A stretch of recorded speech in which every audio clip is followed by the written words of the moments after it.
नमस्कार मंडळी, आज आपण लॉंग ड्राईव्हला जायच्या अगोदर काय काय चेक्स आहेत गाडीमधले प्री चेक्स ते आपण क्विकली बघणार आहोत, वन बाय वन बघणार आहोत. आणि जी गोष्ट अतिशय महत्त्वाची आहे त्या गोष्टीपासून आपण सुरुवात करणार आहोत. सगळ्यात पहिली गोष्ट आणि महत्त्वाची गोष्ट ती म्हणजे आपले टायर्स. तर टायर्समध्ये आपल्याला हवा बघायची आहे किती भरलेली आहे. टायरमध्ये असलेली जी हवा आहे त्याचं प्रेशर असतं आणि त्याचं जे रेकमेंडेशन आपल्या गाडीमध्ये आवश्यक असलेलं जे आहे ते इकडे दिलेलं असतं. ड्रायव्हर साईडचा जो दरवाजा असतो इथे मागे दिलेला असतो, बरोबर. सो ह्या तक्त्याप्रमाणे आपल्याला हवा आपली आहे की नाही ती बघायचं आहे. हवा भरताना आपल्याला कायम एखाद्या चांगल्या ठिकाणी जायचं आहे. चांगल्या ठिकाणी म्हणजे काय, जो नॉर्मल टायरवाला असतो त्याच्याकडे नॉर्मल असं गॉज असतो, त्याच्याकडून हवा नाही भरायची आपल्याला. आपल्याला हवा ही डिजिटल एखादा जो पंप असतो किंवा ऑटो कटवरून आपल्याला हवा भरली जाते तिकडे हवा भरून घ्यायची आहे. त्याला सांगायचं की बुवा हे माझे पॉईंट्स आहेत रेकमेंडेड, ह्या पॉईंट्सलाच मला तू हवा भरून दे. अलॉंग विथ 4 टायर्स हा एक टायर असतो आपला, जो स्पेअर व्हील असतं. स्पेअर व्हीलमध्ये सुद्धा आपल्याला हवा आपली चेक करायची आहे आणि स्पेअर व्हीलची कंडिशन पण एकदा तुम्ही नजरेखालून घालायची आहे. हे पण अतिशय महत्त्वाचं आहे, कारण 4 टायर्स तुम्ही बरेच जण बघता, पण काय आहे ना, ही जे स्पेअर व्हील आहे कधी पण कामाला येऊ शकतं. लॉंग ड्राईव्हला जाताना आपल्या टायर पंक्चर वगैरे झाला तर स्पेअर व्हीलच कामी येतं. त्याच्यामुळे स्पेअर व्हीलमधली पण हवा बघणं अत्यंत गरजेचं आहे. याच्याचबरोबर जर का तुम्हाला स्पेअर व्हील चेंज करणं अवॉइड करायचं असेल तर तुम्ही असा एखादा इन्फ्लेटर ठेवू शकता गाडीमध्ये. आता हा व्हॅक्यूम क्लिनर कम इन्फ्लेटर मी ठेवलेला आहे. सो ह्याचा उपयोग काय होतो, जेव्हा समजा आपल्या लॉंग ड्राईव्हला आपण जातो तेव्हा वाटेमध्ये समजा गाडी पंक्चर वगैरे झाली तर आपल्याला हे करता येतं, तात्पुरती हवा भरता येते. ट्यूबलेस टायर्स असतात आणि ट्यूबलेस टायरमध्ये तुम्ही हवा भरलीत की तुमचं 10-15 किलोमीटर सहजासहजी गाडी जाते. त्याच्यामुळे तुम्ही इन्फ्लेटर एक छोटासा ठेवू शकता. बरं, हवा भरायचे जे आपले रेकमेंडेड पॉईंट्स असतात त्याच्यामध्ये आपल्याला मोठ्या गाड्यांना शक्यतो 33 PSI पर्यंत दिलेलं असतं आणि छोट्या गाड्या ज्या असतात ह्या टाईप्स, ही रीड्स आहे किंवा छोटी तिकडची पुढची I10 आहे, या गाड्यांचं जे रेकमेंडेशन असतं ते 28 ते 30 पर्यंत असतं. आणि समजा आपण कॉन्क्रीटच्या रोडवरती जाणार असू तर आपल्याला रेकमेंडेशन जेवढं असतं त्याच्यापेक्षा 1 किंवा 1.5 पॉईंट कमी ठेवायचं हवा. याचं कारण असं आहे की आपला जो टायर आहे तो रबरचा टायर आहे, बरोबर.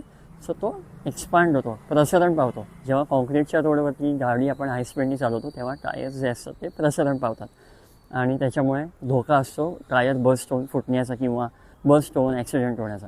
सो आपल्याला ते अवॉइड करायचं आहे. म्हणूनच आपण एखादा पॉईंट गाडीची जी टायरमधली जी हवा आहे ती कमी ठेवायची. सो हा पहिला पॉईंट आहे, 4 व्हील्समधली हवा आणि स्पेअर व्हीलमधली हवा हे आपल्याला बघून घ्यायची आहे. सो येस मित्रांनो, दुसरा पॉईंट आहे तो म्हणजे इंजिन ऑइल. हे अतिशय महत्त्वाचं आहे. इंजिन ऑइलचा उपयोग काय असतो की इंजिनमध्ये आपल्याला जेव्हा आपण गाडी चालू करतो तेव्हा हे इंजिन ऑइल आहे ते सर्क्युलेट होतं पूर्ण. जे पिस्टन्स असे फिरत असतात, बरोबर. त्या सगळ्या पिस्टन्समध्ये हे इंजिन ऑइल सर्क्युलेट होतं. मी सर्क्युलेट म्हणतो आहे म्हणजे काय की एकाच टाकीतलं इंजिन जे आहे ते पूर्ण सर्क्युलेट होऊन पुन्हा त्या टाकीमध्ये जातं. असं हे चक्र चालू असतं.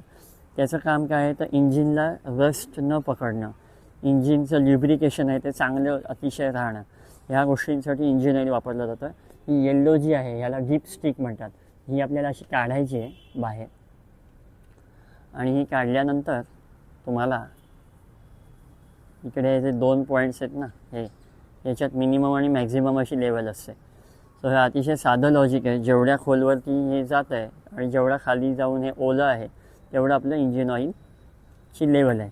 तर मिनिमम आणि मॅक्झिमम ह्याच्यामध्ये असलं पाहिजे. मॅक्झिममच्या वर पण असायला नाही पाहिजे आणि मिनिममच्या खाली अर्थातच असायला नाही पाहिजे. सो इंजिन ऑइलची लेवल बघायची. हा दुसरा चेक आहे. तिसरा चेक आपला हा आहे की ब्रेक ऑइल. ब्रेक ऑइल तुम्हाला आता बघा इकडनं पण दिसतं आहे किती लेवल आहे. इकडे सुद्धा आपल्याला मार्किंग्स दिलेले असतात, मिनिमम आणि मॅक्झिमम. त्याच्या मधोमध असलं पाहिजे. ब्रेक ऑइलचं पण काम तेच आहे. जेव्हा आपण ब्रेक्स अप्लाय करतो त्यावेळेला ल्युब्रिकेशन असायला हवं, त्याच्यासाठी हे ब्रेक ऑइल वापरलं जातं. सो टायर्स आपण बघितले, पहिला चेक, दुसरा चेक इंजिन ऑइल, तिसरा चेक ब्रेक ऑइल. त्याच्यानंतर आपल्याला कूलंट बघायचं. कूलंटचा पण अतिशय महत्त्वाचा उपयोग आहे. ते म्हणजे गाडीचं जे इंजिन आहे ते थंड राहण्यासाठी कूलंट वापरलं जातं. कूलंटची पण लेवल इकडे आपल्याला दिसते. मला थोडीशी वाकून अशी बघावी लागेल. मला आता माहिती नाही या व्हिडिओमध्ये कितपत दिसेल, पण तुम्ही असे थोडंसं जर का हलवलं असं व्हाईट कलरचं हे जे टँक येतो ती तुम्हाला दिसेल. कूलंट बरेच जण रेकमेंड करतात की तुम्ही बाहेरून पाणी वगैरे घालू शकता, मिनरल वॉटर घालू शकता. मी रेकमेंड करेन बिलकुल पाणी बिणी काय घालायची गरज नाही आहे. कंपनी स्टँडर्ड ज्याप्रमाणे आहे त्याप्रमाणे तुम्हाला कूलंट घालायचं आहे. तुम्हाला कूलंटसुद्धा वेगवेगळ्या प्रकारची मार्केट्समध्ये अवेलेबल असतात. त्याच्यामुळे हे कूलंट जे आहे ते तुम्ही स्वतःहून काय बदलायची गरज नाही आहे. मॅन्युफॅक्चररकडे जा, ऑथोराईज सर्व्हिस सेंटरमध्ये जा, त्यांच्याकडूनच कूलंट चेंज करून घ्या.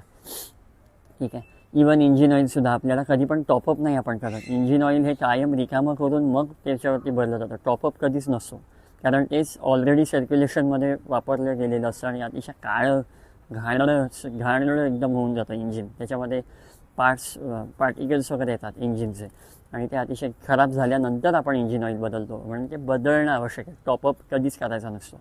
पैसे वाचवायला जाऊ नका. इंजिन ऑइल कायम बदला आणि वेळच्या वेळी बदला. ठीक आहे. सो आपण बघितलं tyre, engine oil, brake oil, coolant. त्याच्यानंतर आपल्याला बघायचं बॅटरीचे जे प्लस मायनस पॉईंट्स आहेत. हाय केलेले आहे बघा, प्लस आणि मायनस जे पॉईंट्स असतात ते कनेक्शन्स एकदा बघून घ्यायचे की नट कुठला लूज नाही आहे ना. सर्व्हिसिंग झाल्यानंतर बरेच वेळेला काय करतात हे लोकांना सर्व्हिस सेंटरमध्ये काही वेळेला असं होऊ शकतं ह्युमन एररमुळे की एखादा नट लूज राहतो. या बॅटरीचा उपयोग कधी असतो, जेव्हा आपण गाडी चालू करतो त्यावेळेला बॅटरीकडून पॉवर येते आणि इग्निशन होतं. सो जर का एखादा जरी नट लूज असेल तर प्रॉपरली पॉवर मिळणार नाही आणि इग्नाईट होणार नाही, म्हणजे काय गाडी चालू नाही होणार. सो तुम्हाला बॅटरीचे कनेक्शन्स एकदा चेक करायचे आहेत. फायनली तुम्हाला पाणी किती आहे ते बघायचं आहे. पाणी बरोबर आहे की नाही, पाणी पूर्ण भरून घ्यायचं आहे. कारण रस्त्यामध्ये धूळ असते किंवा चिखल वगैरे समजा असला तर आपल्याला वायपर्स वापरायला लागतात. दिवसाचा प्रवास असला तरीसुद्धा, किंवा धुकं असेल तरी पण आपण काच साफ करायला वापरतो. त्यामुळे हे पाण्याची लेवल एकदा फुल करून घ्या बाहेर जायच्या अगोदर. एक बोनस टिप तुम्हाला देतो, गाडी चालू करायच्या अगोदर, बाहेर लॉंग ड्राईव्हला जायच्या अगोदर एकदा आदल्या दिवशी अशी एखादी 1-2 किलोमीटरची राऊंड मारा. त्याच्यामुळे काय होईल, तुम्हाला लक्षात येईल की गाडीमध्ये कुठे काय आवाज येतो आहे का, कुठे काय बॅलन्सिंग खराब झालं आहे का, व्हील अलाइनमेंट बरोबर आहे की नाही, हा आपल्याला अंदाज 1-2 किलोमीटर गाडी चालवल्यानंतर येतो. एखाद्या वेळेस तुमची गाडी जर का उभी असेल तर एखाद्या उंदरानी घुशीनी आतमध्ये जाऊन काही कुरतडली असेल वायर, तर तुमची गाडी 2 किलोमीटरच्या आतच तुम्हाला कळेल की काहीतरी गडबड आहे. गाडी एकतर चालूच होणार नाही, इलेक्ट्रिक कुठलं काही त्यांनी खाल्लं असेल तर, किंवा वाटेत चालवताना गाडीचं ब्रेक कॉईल किंवा काही फेल झाली असेल तर ते पण लक्षात येईल तुमच्या. म्हणून 2 ते 3 किलोमीटर गाडी जस्ट एक चालवणं रेकमेंडेड आहे. आणि टाकी फुल करा त्याच वेळेला तुम्ही, म्हणजे काय वाटेत जायच्या अगोदर तुम्हाला थांबायला नाही लागणार. आणि एक बोनस टिप तुम्हाला देतो की म्हणजे जेव्हा तुम्ही गाडी आदल्या दिवशी काढाल त्यावेळेला गाडीच्या खाली सहज असं एकदा वाकून बघा, किंवा गाडी काढल्यानंतर बघा की इथे कुठे काही लिकेज सापडत नाही ना, बरोबर. किंवा लिकेज म्हणजे कशाचंही लिकेज असू शकतं, पेट्रोलचं लिकेज असू शकतं किंवा ब्रेक ऑइलचं लिकेज असू शकतं. आणि ते तुम्हाला आदल्या दिवशी किंवा 1-2 दिवस आधी तुम्ही राऊंड मारायला जाल त्यावेळेला तुम्ही बघाल. गाडी चालू करून एक राऊंड मारून आल्यानंतर तुम्हाला बघायचं आहे, ऑब्झर्व करायचं आहे की लिकेज नाही आहे ना, हेडलाईट्स व्यवस्थित काम करत आहे की नाही हे पण तुम्हाला बघायचं आहे. सो आजच्या व्हिडिओमध्ये एवढंच होतं. आजच्या व्हिडिओमध्ये आपण बघितलं की हायवेला जायच्या अगोदर काय काय चेक्स आहेत जे मॅन्डेटरी आहेत. टायरमधली हवा बघणे along with the spare tyre, त्याच्यासाठी तुम्हाला सांगितलं मी इन्फ्लेटर ठेवू शकता. इंजिन ऑइल बघायचं आहे, ब्रेक ऑइल बघायचं आहे, कूलंटची लेवल बघायची, बॅटरी बघायची, पाणी भरायचं आहे. ह्या सगळ्या गोष्टी आहेत. पेट्रोल व्यवस्थित भरायचं आहे आणि सेफ ड्राईव्ह करायचं आहे आपल्याला. ह्या सगळ्या गोष्टींच्या व्यतिरिक्त तुम्ही स्वतः अजून कुठल्या गोष्टी ऑब्झर्व करता किंवा चेक करता हे मला नक्की सांगा. आजच्या व्हिडिओमध्ये इतकंच. ड्रायव्हिंग करताना सेफ ड्राईव्ह करा. जय महाराष्ट्र.